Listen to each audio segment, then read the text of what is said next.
So much for joining us this morning. We're going to go through some supervisor forms. And for some folks, this may be the first time you're doing this. For some, you may have been around the district for quite some time, but probably haven't done these forms in about 2 years or so since the last terms began. So we're going to spend a little bit of time this morning going through the term of office forms and the onboarding forms. So thanks again for joining Heather and I. Let's see. So just to give everybody an update, as you're aware, everybody's got 2 new terms beginning this year. So we've got 1 elected seat and 1 appointed seat. The exception is for the Albemarle district, where there are 5 elected seats and 1 appointed seat. But for the most part, everybody's going to be filling out 2 sets of term of office paperwork at the beginning of each term for both of those individuals. And then the onboarding paperwork is just going to be completed for those supervisors that are brand new to your board. And that needs to be done within 60 days of completing the oath of office. So just to give an update on the appointed seats, the commission did meet this week, and they reappointed all the individuals that were recommended by the districts. Some of them are appointed conditionally. So for those that had attended less than 2/3 of their local meetings over the past term, their appointment is conditional on improving their attendance to the 2/3 mark. So we'll be sort of tracking their attendance until next November. And then there were a couple individuals that had not yet achieved 6 supervisor training credits for this term.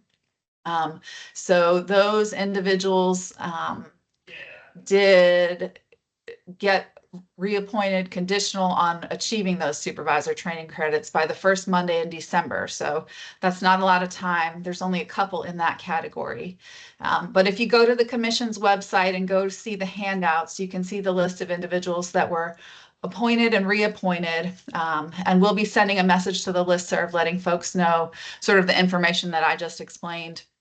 These supervisors will also be getting a letter home, letting them know their new term end date and all those details. So any questions on appointments or reappointments before I dive in on the forms that we need to do?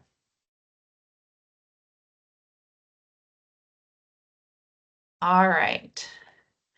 So the easiest thing to go through the term of office forms is to just take a look at the website so you all can see where the information is housed. And then we'll go and see how you submit it through SharePoint.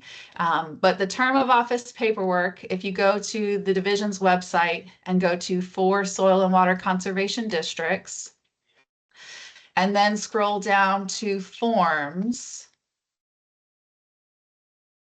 there is a section of forms called term of office. And this web page basically walks you through what needs to be done for each individual. So at the beginning of each term for all supervisors, we need that oath of office completed. If you go to the website, this is a fillable form, so you'll be able to type in the relevant information for that individual.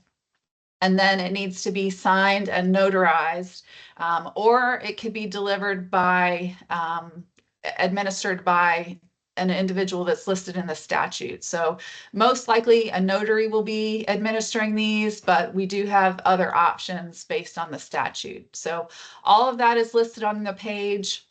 We'll need the oath of office for both the appointed and elected seat. And then we'll also need this employment certification form for both the appointed and elected seat. And again, this is a fillable form, so you can put in the details that are relevant for your supervisor and have them sign and date. This one does not need to be notarized. And then there's also the supervisor disclosure form. So this actually gets done every year, but it's probably a good practice to go ahead and get it taken care of for those that are starting new terms. And I will mention these should be completed on or after the first Monday in December. So the terms don't actually start until first Monday in December by statute. And so that's when the form should be done. And then for the elected seat, there is also an election report that needs to be completed. And my suggestion is to go out and go ahead and fill out this background information. And then you'll need to work with your county board of elections to have it signed by the chair and notarized as well. So those are the term of office forms. 3 for each individual, I'm sorry, 3 for the appointed seat and 4 for the elected seat will need to be done. And then to submit those, these get submitted to the division through SharePoint. So to get to SharePoint, again, go back to the divisions page, go back to forest, soil, and water conservation districts. And then if you go to resources, we actually have that link to the SharePoint page here. Some of y'all may have it bookmarked already, but if you ever lose the link, that's how you can get to it. So you access it with your county email address and password. But before we do that, I do just want to highlight this naming conventions sheet. This sort of spells out how you should name the files that you scan to be uploaded. And just pay attention to those details as you put information in. But to submit the term of office paperwork, you'll go to SharePoint. It's going to ask me to log in.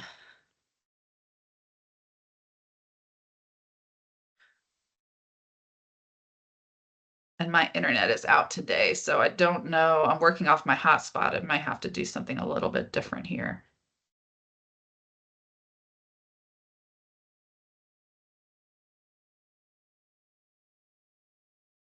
All right, that looks like it worked. So to submit, you'll go to site contents, and then the first one we can input is the election report. So if we click on election reports, and then you'll click on your district's folder name. I actually see all the folders, and for this example, we're going to click on Johnston District. And then SharePoint, I think, is easier than the old version, where you can just open up File Explorer and then drag across until you get that red dotted line on the screen. And then the files will go in there. And then you'll have the ability to edit the properties. So it looks like it's thinking for a second. I went ahead and named it with the naming convention that we suggest. The term of office will be 2024 to 2028. And then the region, Johnston, would be central. You're either Western, Central, or Eastern. And that's that for the election report.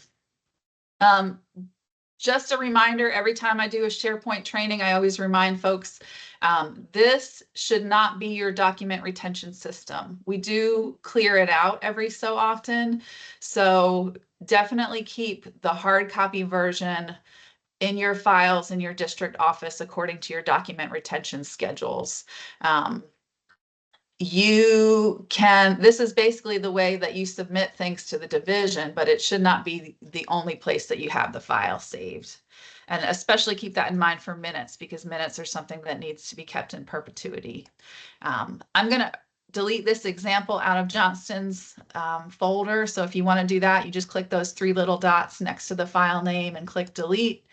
It'll ask me if I'm sure I want to do that, and I do, because I'm sure they'll have their own election report to upload.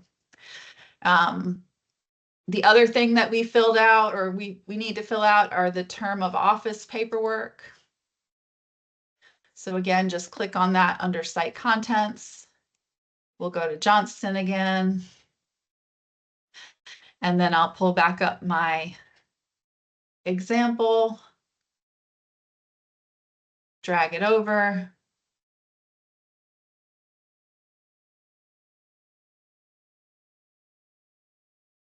And on this one, you fill out a little bit more in the properties, the term of office again, but the supervisor first name, last name, and then their employment status, whether or not they're a state employee or a non-state employee.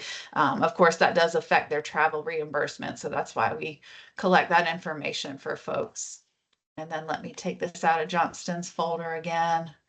So click the three little dots, click delete, delete again.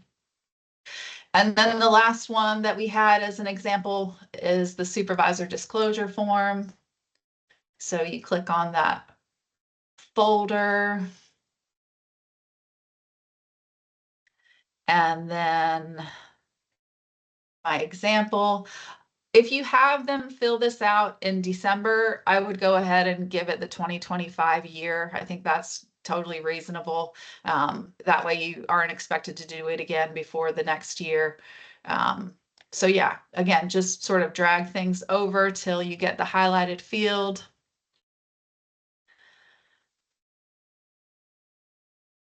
And then you'll have the chance to edit the properties again. And again, I'll delete that out. So I did see there was a question. I think, and let me pull up the chat. I don't see everything when I'm sharing my screen. What if we went ahead and completed these forms at our November meeting, all except oath of office? Yes, I think that's fine. The oath of office is the one that needs to be done on or after the first Monday in December. The other pieces are fine. We're not critically, following when those get completed. But the oath is something that needs to be done on or after first Monday in December. So hopefully that helps a little bit. So that's it for the term of office forms. I don't know if anybody has any other questions. Christina? Yeah. Hey, Charlie. So do all the supervisors have to do a disclosure form every year? They do. They're due by the end of February each year. Okay. You might want to go ahead and do all 5 of them while the 2 of them are working on them in December, just to, keep things straight in your record keeping system. But yeah, everybody needs to do that supervisor disclosure form each year per commission policy. And then what about the rest of it? Is the rest of it just once a term? The other 2 pieces, the oath of office and the certification for employment, that just gets done at the beginning of the term. Yes. Okay. Yeah. All right. Yeah. One other, was there any what about W-9s and stuff? Do we have to collect those or? Yes, Heather's going to go over that because those are particular just for the brand new supervisors. So the things I went through, everybody's going to have to do. The things Heather is going to go through, just the districts with brand new supervisors are going to have to go through. So any other questions about the term of office stuff before I pass it over to Heather on the onboarding paperwork? All right. Well, thank you guys for your attention. And I will turn it over to Heather. Thank you, Christina. Oh, let me share my screen. And hopefully you guys can see that. So kind of same thing. We'll go to the division's website. And this one you'll go for the Soil and Water Conservation District supervisors. Click on there. And then it's travel and reimbursement forms. Click on that. And then if you scroll down, it's called the onboarding form. And it kind of spells it out. So with these is, if you have a supervisor that's new, they will have to fill these out.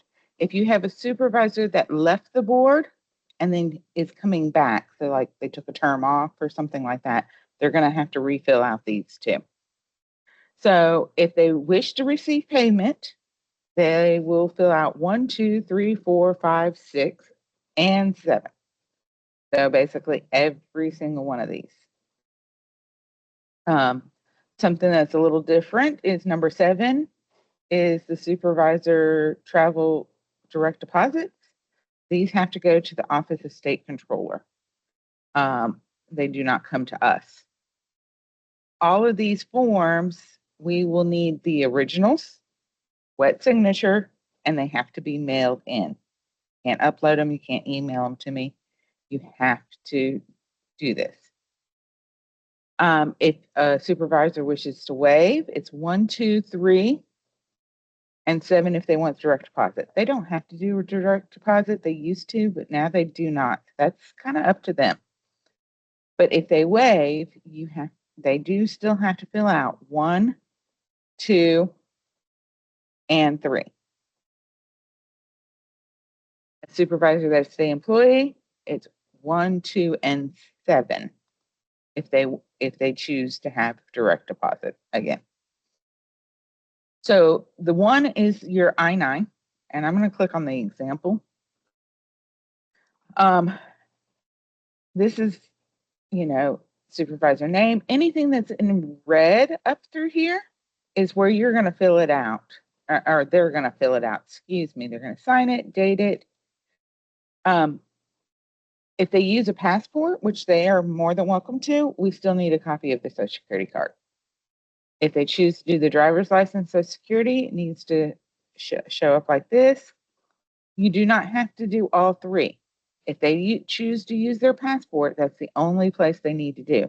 If they choose to do their driver's license, they have to do driver's license and Social Security. And that's kind of what's said right here. And this is where you're going to put in their sworn in date right here. That's the first day of employment, first day they're sworn in. And then you're going to put in your guys' information. Basically, this is saying, I looked at these documents and they are a valid document. That's what's going here. This right here, where it says employer business and organization, it needs to say NCDACNSC. Not your district name, and it needs to have this address, just like it says. Below, it tells you what forms are acceptable documents. Now, if you fill the form out, then you will have to fill out this information too. Like if you came up here and put all this information in and they just signed it, you're going to have to fill out this information. Or let's say their spouse filled it out. They still have to fill out that information. The W-9, we're going to go to the example. It's highlighted here. They're going to put their Social Security and number in here, make sure it's right there. And number 2, that's one thing that gets missed a lot. The supervisor name, and it must match their Social Security card. If their name is Thomas and they go by Tommy, it has to say Thomas. Address, phone number, contact name, the supervisor's name, their phone number, and their an email address. I know some supervisors do not have email addresses.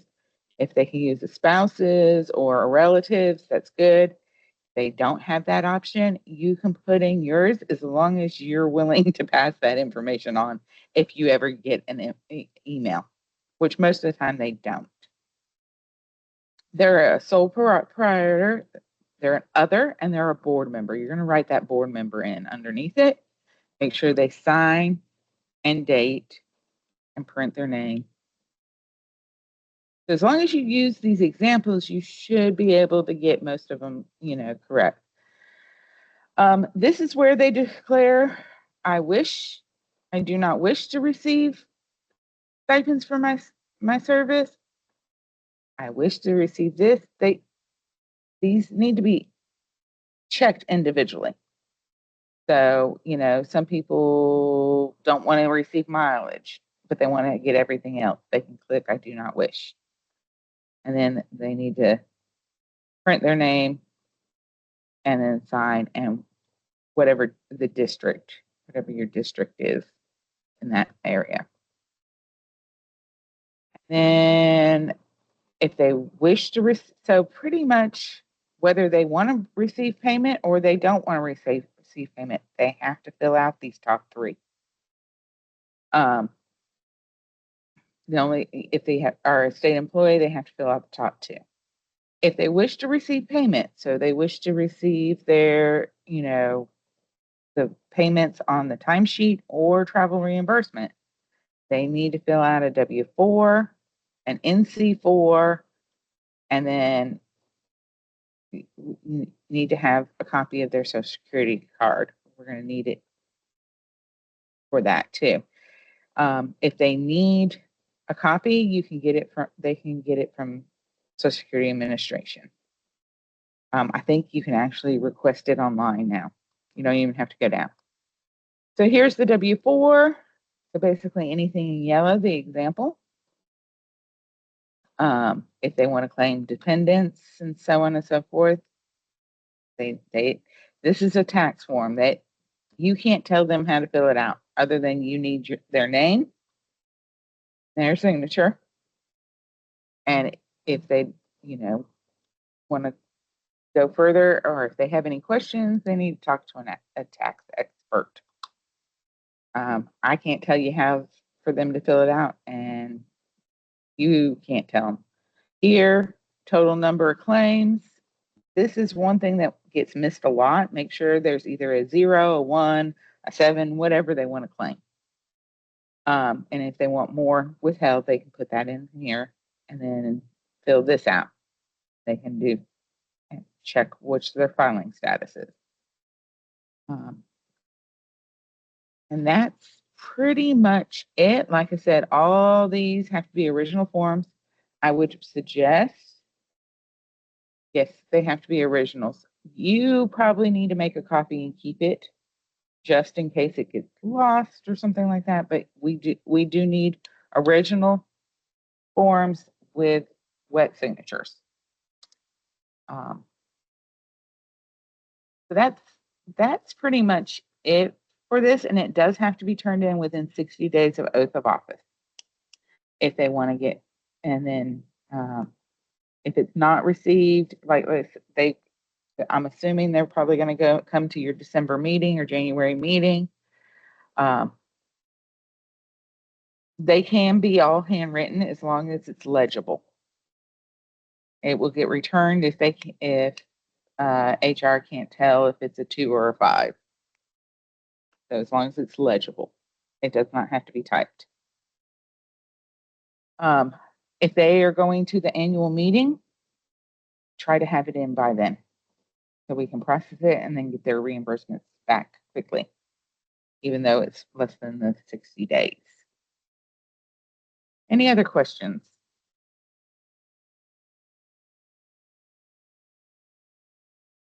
Heather, with the I-9, do we need copies of the documents that the district employee looks Yeah. at, or you do? That's Okay. correct. Yes. So we do. And those copies need to be good enough copies that we can tell the expiration date or the Social Security number or anything like that.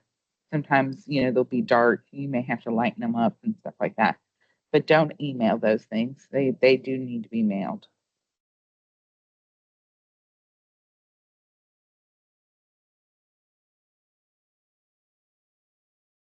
Any other questions?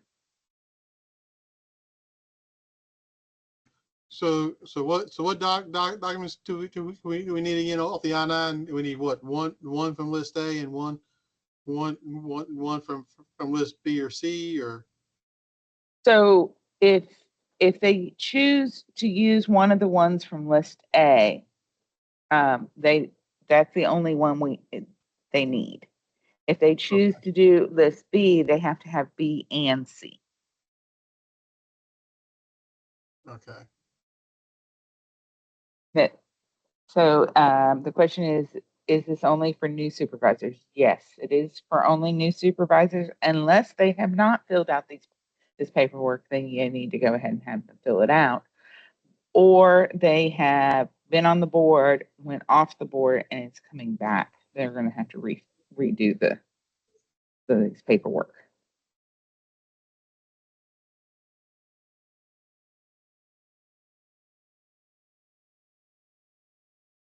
And for this I-9, there's a list right here underneath it on what is appropriate, what they will take. Most people use driver's license, social security, because most people have those. But if, they have military ID, they could use that. If they're, tribal documents, they can use those, more than likely you're not going to have somebody that's in daycare or nursery school. So, And Heather, real quick, I had another question for you. So I thought you said a while ago, maybe I misunderstood, but if you do the passport, do you still need a copy of the Social Security card? yes, you will need a copy of the social security card if they are choosing to get to receive payment. Thank you. You just won't need to write that down on your I-9. That will just be a separate document that you're going to send in.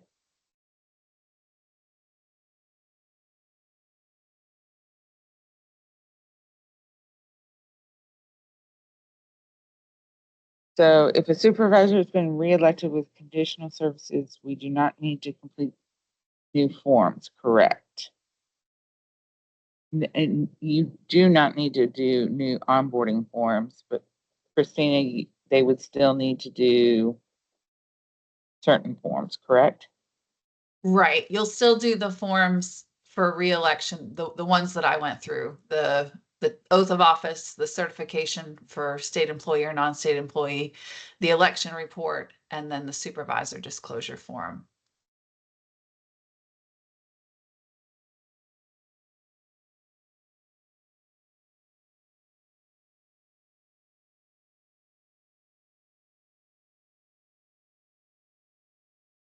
Okay.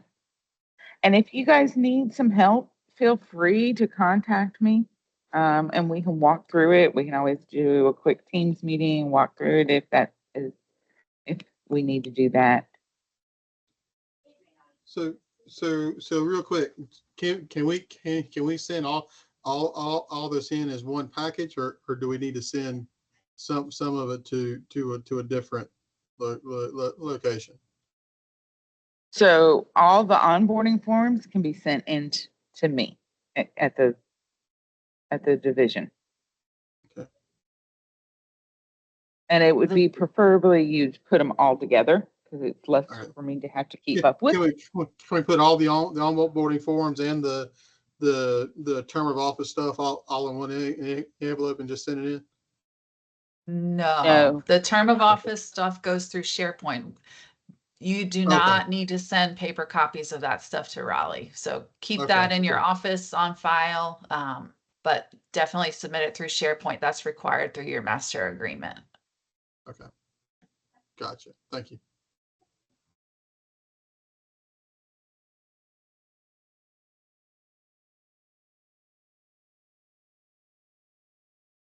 So if there's no more questions, I'm going to turn it back over to you, Christina.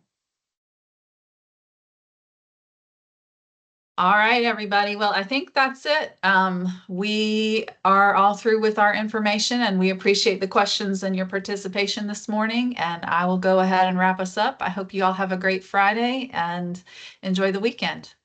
Take care. Thanks, Christina.